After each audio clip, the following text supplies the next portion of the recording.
Título de la prédica para el día de hoy, en honor a Jesús.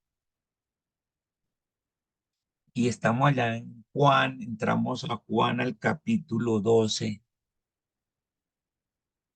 y vamos a ver varias cosas, porque este Juan 12, este capítulo es la transición entre la vida pública de Jesús y su vida privada. Es decir, hasta el capítulo 11, todos vimos acá que Jesús se la pasaba con toda la gente. Él iba por los pueblos, iba sanando, predicando y haciendo milagros. El que hacía, él era una EPS móvil. ¿Por qué EPS? Porque el que hacía en su vida pública enseñaba, predicaba y sanaba. EPS, enseñaba, predicaba y sanaba. Eso era lo que él hacía. Esa era su vida pública, por todos los pueblos por donde pasaba y en los caminos. Era su vida pública, pero su vida pública fue hasta capítulo 11, allá donde delante de toda la gente y de muchos conocidos de los de Lázaro, Marta y María, vieron cómo resucitó a Lázaro y muchos de esos le fueron a contar a los fariseos y todo. Y esa fue su vida pública, hasta ahí. Fueron sus señales. Dijo, bueno, ya estuvo. Las señales a nivel público. Ahora vamos a entrar a capítulo 12, donde hay algo familiar, donde va a haber una cena, pero esa cena es familiar, esa no es con todo el mundo. Y los únicos que asisten ahí son gente que era pues, conocida de Jesús, allegada. ¿Por qué? Porque acuérdense que en el capítulo pasado los del Sanedrín, los de la Junta Suprema y de sacerdotes, fariseos y saduceos, habían dicho que tenían que avisarles si veían por allá a Jesús, porque ellos necesitaban capturarlo para matar. Entonces era un riesgo que alguien lo alojara en su casa y mucho menos hiciera una comida en su honor, una cena, y lo lleguen a pillar, corría un riesgo grande. Entonces tenía que estar solo los más familiares, los más conocidos en familia, dándole una cena en honor a Jesús. Entonces esto es algo familiar. Pero a partir del próximo capítulo, capítulo 13 hasta el 17, vamos a ver la parte privada de Jesús, solo con sus 12 discípulos, allá en la cena. Esa cena que hizo el día miércoles en la semana de la paz. Y ahí son perdón, los capítulos 13 al 17. Esa es su vida privada. Entonces, esta es la transición, esta es la vida familiar, en familia, una cena en familia. Y la anterior, la que habíamos visto, era la vida ¿qué? Pública. Y esta que vamos a ver familiar es muy importante porque uno como llama a las reuniones que hacemos los domingos, por ejemplo nosotros, a las 9 y a las 11 de la mañana, uno lo llama culto ¿qué? Familiar. Es el culto donde va toda la familia, papito, mamita, sus hijos, y realizamos el culto. Y hoy, de una manera más profunda, vamos a ver que en estos tres versículos se dan las 6 cosas que pasan en un culto. Allá, lo que nos pasa todos los domingos a las 9 y a las 11 de la mañana. Deben suceder estas cosas en un culto.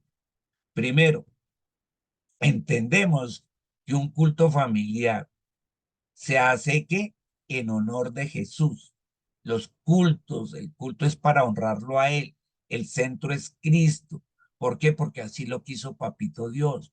Papito Dios dijo, voy a enviar a mi hijo para que le lleve mis palabras y muera por ustedes y resucite por ustedes. Y él fue obediente al Padre en todo. Entonces esto parte del plan de Dios.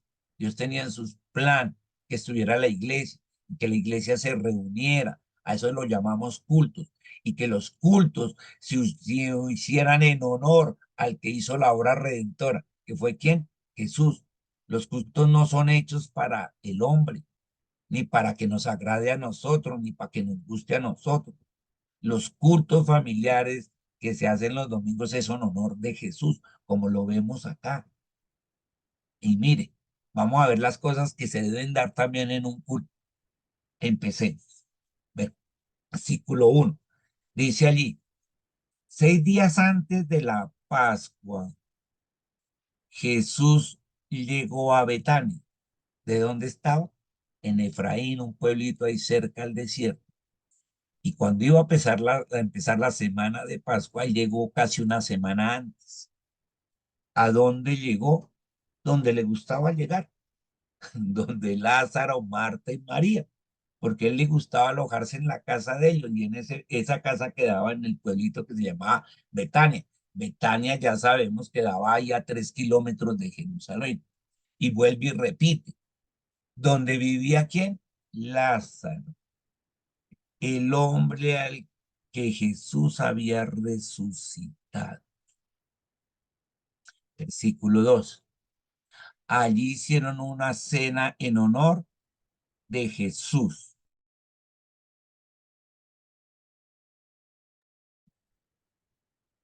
¿Hicieron una cena qué?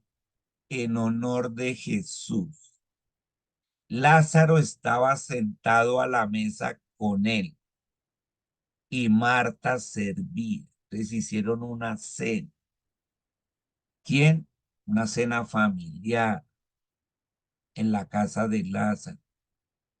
Y aquí vemos 5 cosas, nos faltaría una, que es la que vamos a ver un poquito más adelante, que se dan en un culto. Entonces, en todo culto debe estar la presencia de Dios. Aquí, ¿quién estaba? Jesús. En un culto, en las iglesias, debe darse la presencia de Dios. Usted siente su presencia en la alabanza, en la palabra, en la adoración, la siente. Primera cosa que se da en los cultos, porque son en honor a Él, su presencia. Aquí esta fiesta fue hecha y allá fue Jesús. Estaba la presencia. Él era el invitado principal. ¿Quién es el invitado principal los domingos en los cultos familiares? Jesús, su presencia. Hay muchos cultos hoy en día que les preocupa es la prosperidad, cosas de salud, temas de trabajo, y se olvidan que los cultos es para Jesús. Eso en honor a Él. Se les olvida, es que ni lo nombran. Hay muchas iglesias hoy en día que ni nombran a Jesús. Hablan es de otro. Por ahí dicen, el Señor quiere que usted prospere y se dedican a hablar de la prosperidad nada más, o de las necesidades de salud, de dinero, y se les olvida que los cultos es en honor a Jesús, como este. Mire, entonces, primera cosa, todo culto debe haber una presencia de Jesús porque es el invitado principal, como en este. Segunda, están los creyentes, ¿cierto? Los creyentes son personas que nacidas de nuevo, así se le llama a los creyentes. Personas nacidas de nuevo que en el espíritu. Aquí, ¿quién representa a las personas renacidas o nacidas de nuevo? Pues Lázaro, porque él resucitó, él nació de nuevo. Está Lázaro. Entonces, en las reuniones de los cultos, ¿quiénes hay? Los nacidos de nuevo. ¿Quiénes somos? Los que creemos en Jesús. Nacimos de nuevo en espíritu. Segunda cosa que se ve aquí. Tercera, en un culto debe haber testimonio. Testimonio de lo que Dios hace a través de su Hijo Jesús en la vida de sus iglesias. Entonces hay testimonios de sanidad, de personas de vidas restauradas, de matrimonios restaurados, de personas de sus vidas transformadas, de mentes transformadas. Entonces hay que testimonio de lo que Dios ha hecho en sus vidas.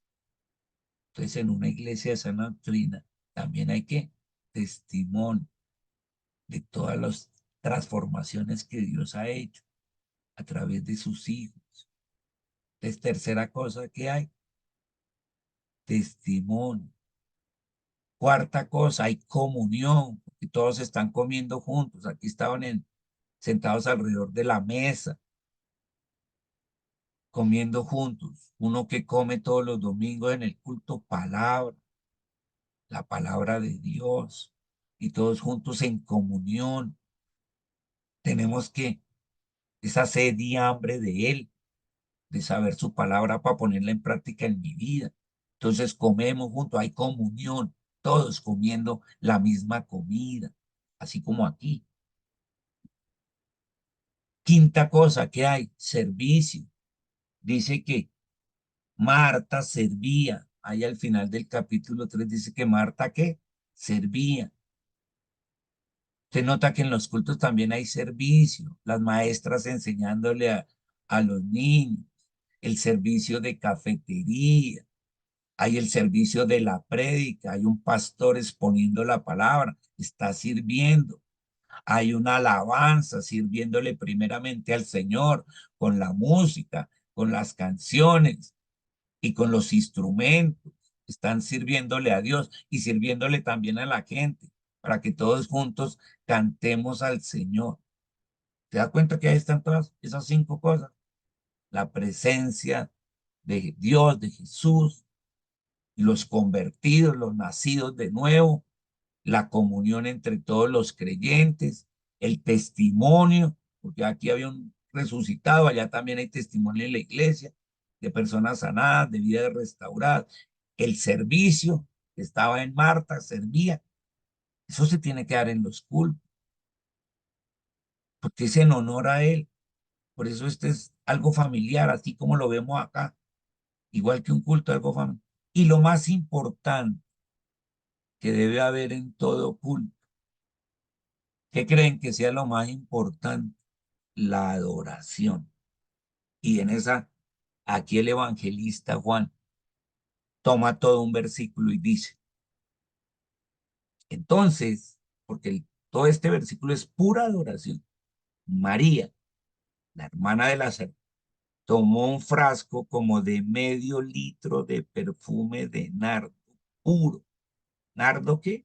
Puro, que era muy caro, y lo derramó sobre los pies de Jesús, secándoselos luego con sus cabellos, y la casa se llenó de la fragancia del perfume.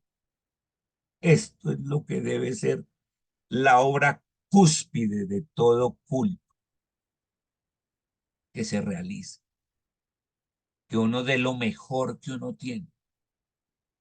Miren, dicen que este perfume era muy caro, que varía alrededor del salario de un jornalero raso de un año. Si lo tratáramos en Colombia, este perfume a costo de hoy serían 12 millones más 3, 12 por 3, 36, 15.600.000 pesos costaba este medio litro de perfume a precio de Colombia. Ese, un litro de perfume que era muy caro, 15.600.000. Vean, ella dijo, esto es lo más caro que yo tengo y es mío porque lo he estado ahorrando. Eso lo ahorraba para cuando la persona se muriera, echarle en su cuerpo, que no cogiera ese hedor fétido. Entonces lo guardaba. Y era de nardo puro. El nardo era una planta que se daba en la India o se da mucho en la India. Y entonces llevarlo de la India hasta allá, Jerusalén, ahí a Betania, era costosísimo. O sea, eso era supremamente caro. Y ella dijo, lo más caro que yo tengo es esto. Le voy a dar lo mejor de mí, que es este frasco de perfume, porque este me pertenece a mí. Este no es de mi hermano, ni de mi hermana, ni herencia de mis padres. Esto lo he ahorrado durante toda mi vida. Y ella dijo, pues para mí esto es lo mejor que tengo. Y le dio a ella lo mejor que tenía, que era ese perfume. Lo más costoso de su vida. En todo, en tiempo, en esfuerzo, en dinero. Lo había ahorrado. Se supone que era para ella, pero dijo, no, te lo entrego a ti. Este es un acto de adoración de entrega total. Te estoy entregando lo mejor de mí. No hay la chichigua, no el tiempo que me sobra, ni la plata que me sobra, ni la dedicación que me sobra. Te estoy entregando lo mejor que tengo de mí. Esto es adoración. Uno va los domingos a dar lo mejor de uno. Uno no va a esperar, Señor, háblame, yo quiero recibir, yo quiero recibir. No, no es solo esa intención. La mejor es en honor de Jesús, darle lo mejor a Él, que es que la adoración. Esto es adoración. y lo derrama sobre los pies de Jesús secándolos con sus cabellos. Ella se sentó a sus pies, como era su costumbre, a escuchar la palabra, a escucharlo a él, a sentir su presencia, a disfrutar de lo que... A eso va uno al culto, a sus pies, sin nada de orgullo, escuchándolo, reflexionando sobre lo que él le está diciendo. Y ese olor dice que impregnaba toda la casa. Dice que las oraciones de Dios llegan como a él, como olor fragante. Todas las oraciones de los creyentes, de los que hacemos nosotros, suben a él, como que como olor fragante. Esto es lo que representa ahí el perfume. En nuestro caso, los domingos, que es nuestras oraciones, suben como olor fragante a él. Y todo eso junto que hemos visto en el versículo 3 significa que la adoración, que es lo máximo que debe haber en todo culto. Y hemos visto cómo en estos pequeños 3 versículos vemos lo que significa un culto familiar y lo que hace uno los domingos, con sus 6 componentes fundamentales que ya los vimos. Y te damos gracias, Señor, porque esto es muy profundo, muy profundo. Gracias por tus enseñanzas. Y ojalá lleguemos a adorar de esta manera como lo hizo María. Gracias, Rey, por tus explicaciones. En el nombre de Jesús. Amén.